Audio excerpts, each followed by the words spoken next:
আজকে আমরা অত্যন্ত বিক্ষুব্ধ হয়ে রাজপথে নেমে আসতে বাধ্য হয়েছি। আমাদের কথাগুলো অত্যন্ত পরিষ্কার। আমরা ধর্ষণ এবং জেনা ব্যভিচারের জন্য সর্বোচ্চ শাস্তি প্রকাশ্যে প্রয়োগের দাবি জানাই।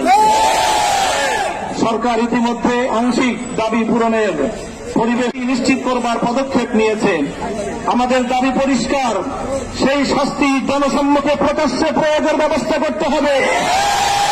যেন একটা ধর্ষণের শাস্তি, একটা ব্যভিচারের শাস্তি দেখবার পর সমস্ত লম্পটদের বুকের মধ্যে ভয়ের কম্পন তৈরি হয়ে যায়। আমাদের স্পষ্ট আরেক দাবি হল, শুধুমাত্র ধর্ষণের কঠোর শাস্তির মাধ্যমে ধর্ষণ এবং ব্যভিচার বন্ধ করা যাবে না। এর যে উৎসমুখগুলো রয়েছে সেই উৎসমুখগুলো বন্ধ করতে হবে। নারীকে অশ্লীলভাবে উপস্থাপন করবার সমস্ত পদক্ষেপ বন্ধ করতে হবে। মাদকের অবাধ সরবরাহ এবং প্রাপ্তির ব্যবস্থা রুদ্ধ করতে হবে।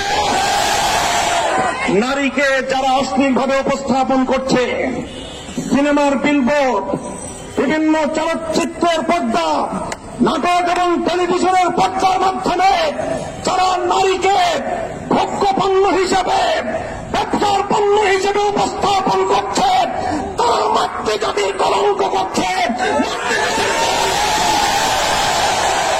আমরা একটা সময় পর্যন্ত দাবি জানাবো, সরকারকে বলবো, এই যে রাস্তাঘাটে বিভিন্ন বিলবোর্ড, বিভিন্ন ডিজিটাল অ্যাডভার্টাইজমেন্ট, বিভিন্ন সিনেমা হলগুলোতে, নাটকের নামে টেলিভিশনগুলোর পর্দায় নারীকে অশ্লীলভাবে উপস্থাপন করার এই প্রবণতা রোধ করুন, এই অপতৎপরতা বন্ধ করুন। একটা সময় পর্যন্ত আমরা দাবি জানাবো। যদি আমাদের শান্ত আন্দোলনের ভাষা বুঝতে সরকার ব্যর্থ হয়, তাহলে তাওহীদি জনতা এই অশ্লীলতার আশ্রয়গুলোকে নিজেদের হাতে আমরা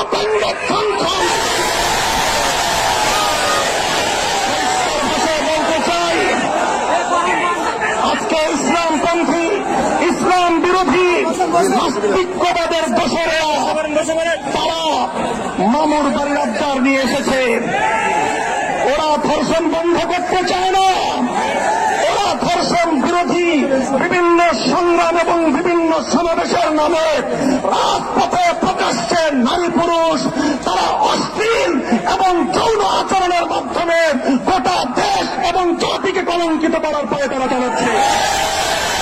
আরেকদিকে গোটা দেশে সিনেমা ব্যভিচার ধর্ষণের উস্কানি দেওয়ার জন্য অশ্লীলতার আখড়া সিনেমা হলগুলোকে উন্মুক্ত করে দেওয়া হচ্ছে।